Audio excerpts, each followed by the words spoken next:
Jonas Beckworth sat immobile in the cocoon of his cluttered office, surrounded by yellowing paper and flickering fluorescent light. His breath staggered, every inhale an effort, every exhale a victory.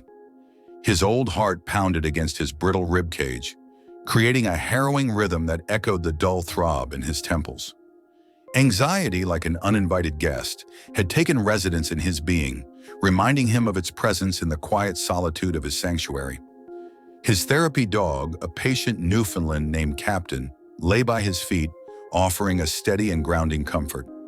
The knock at the door was a disruption, a thunderclap in the vacuum of his torment.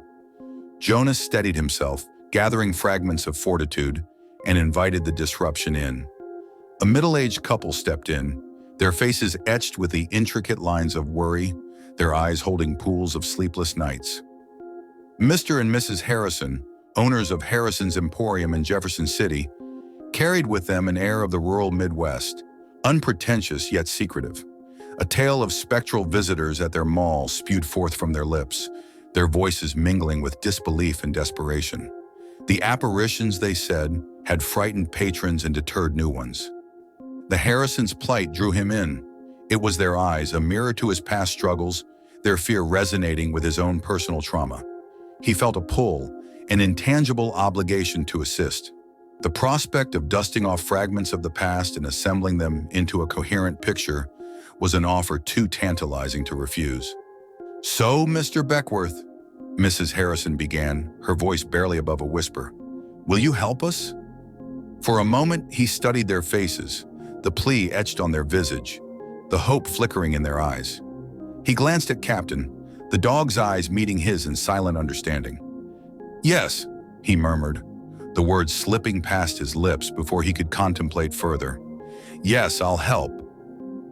There was a profound relief that washed over the Harrisons, a weight lifting off their stooped shoulders.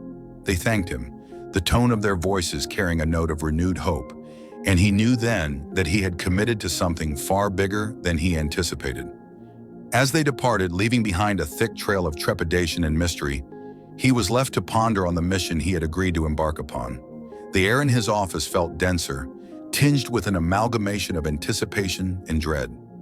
He glanced at the painting on his office wall, an impressionist piece symbolizing the transition from twilight to darkness.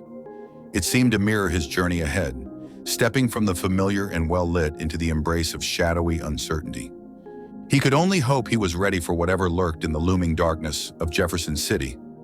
Little did he know then that this case would take him on a nightmarish ride that would change him, and his perception of reality forever. As Jonas stepped out of his car, Jefferson City greeted him with a nostalgic charm.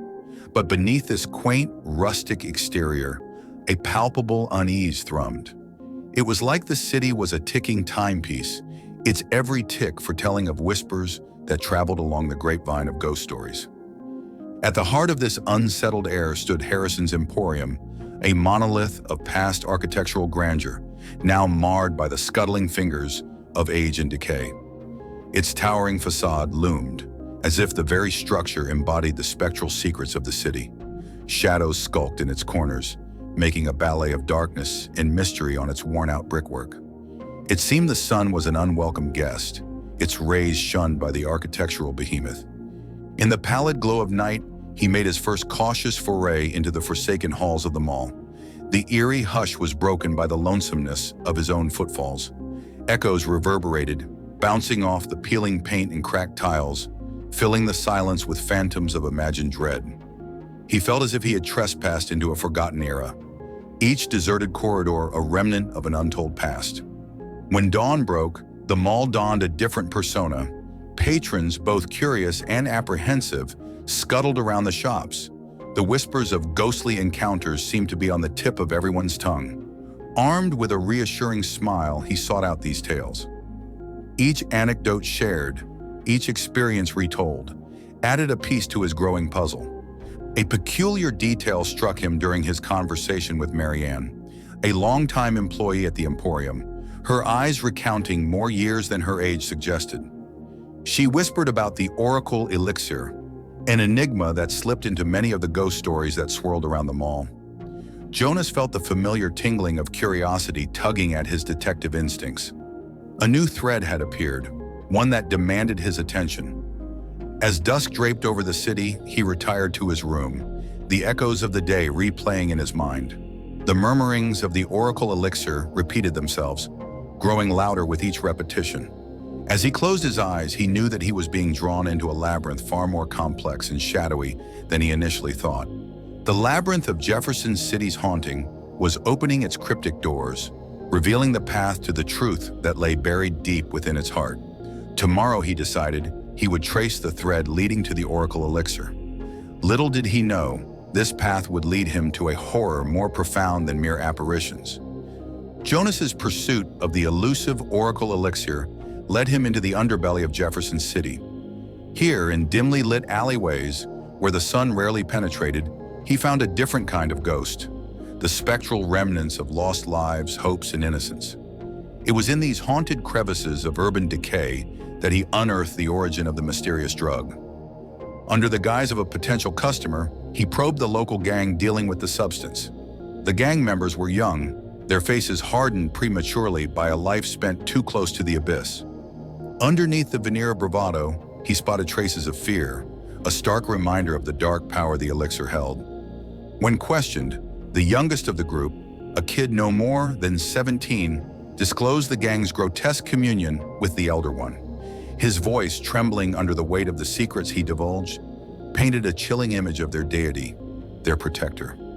"There's more power in the shadow than in the light, sir," he said, the echoes of indoctrination clear in his voice. To understand better, to dig deeper, Jonas decided to walk the same shadowed path. He accepted the proffered vial of Oracle elixir, its contents shimmering under the scant light, like the cosmos confined within glass walls. A rush of sensations washed over him as the elixir coursed through his veins. The mundane world around him fractured, giving way to a realm of undulating shadows and cosmic hues. His consciousness, once anchored to the realm of the human, was catapulted into nightmarish dimensions. The Elder One made its presence known. It was an indescribable entity, a cosmic monstrosity that defied human comprehension, its form ever-shifting, tendrils extending and retracting in a grotesque dance of chaos. Its voice echoed in the void, a sonorous hymn that tasted like terror and awe intertwined. In the throes of this hallucinogenic voyage, he realized the true nature of the haunting. It was not the spirits from the past, but manifestations of the Elder One's influence, bleeding into their reality. The mall and the town were under the sway of this cosmic horror. He understood then that he was not dealing with a mere haunting, but a breach into the core of existence itself. As the effects of the elixir waned, he found himself back in his room. A profound dread settled into his bones. He had dared to witness a sliver of cosmic truth and was now forever marked. With a heavy heart, he realized the path ahead. The line between investigator and savior blurred. His duty was clear. He needed to sever the dark deity's influence and restore the fabric of their reality. Little did he know that the coming challenge would transform him beyond his wildest nightmares. In the aftermath of his communion with the cosmic horror, he felt a stark clarity. The world around him seemed more fragile, its reality a thin veil that hid a maelstrom of chaos. As he paced through the deserted streets of Jefferson City towards the haunted monument of Harrison's Emporium, he felt the burden of the task that lay ahead. His plan was a dangerous gamble, his solitary game of chess against an interdimensional deity. His moves had to be precise, his strategy infallible. He needed to disrupt the conduit between the Elder One and its worshippers, severing the link that enabled the entity to seep into their reality. First, he exposed the gang, their clandestine operations thrown open under the harsh light of law enforcement. Yet he knew the law could only arrest the mortal bodies, not the spectral influence. For that, he needed to return to the Elder One's realm. He was a reluctant hero, aware that with every step, he moved further away from the Jonas Beckworth he knew, and closer to a stranger forged in the crucible of cosmic horror. The entity's realm welcomed him again with its chaotic embrace. Amidst its terrifying splendor, he challenged the Elder One. He was a mere human against a cosmic deity, his voice, firm yet fearful, echoing through the nebulous dimensions. "I reject your presence, your influence," he declared. Each word was a struggle, a tiny act of rebellion against an enemy beyond his comprehension. To his surprise, the Elder One retreated, withdrawing its tendrils from their reality. But its departure was no gentle ebb, but a cataclysm that left a scorched trail in its wake. The mall was altered, its once familiar hallways now twisted labyrinths. Shadows clung tighter, echoes of laughter transformed into screams, and the scent of dread permeated the air. Jonas, however, ensured the patrons and staff were evacuated in time, their lives saved from the cosmic upheaval. As he saw the last of them leave, he felt a bittersweet triumph. They were safe, oblivious to the monstrous truth, while he was forever scarred by the revelation. When he stepped back into his old life, he was no longer the man he used to be. The anxiety that once controlled him was now his ally, a reminder of his venture into the unknown. The memory of the Elder One lived within him, an indelible mark on his psyche. He was now a part of a greater cosmos, aware of the shadows that lurked beneath their reality. As he sat in his office, captain by his side, Jonas Beckworth, the man who ventured beyond the veil and returned, was a cosmic horror author in his own right, his life a testament to a reality that most would deem fictional. He had emerged from the crucible, not just changed but transformed, his quiet existence now a constant dialogue with the beyond. Thank you for watching. If you enjoyed the video, like it and subscribe to our channel, where you can find more similar stories, and click on the bell icon to never miss one. There is plenty more cosmic horror to come from the Eldritch Tales Factory. Stay tuned, and until next time.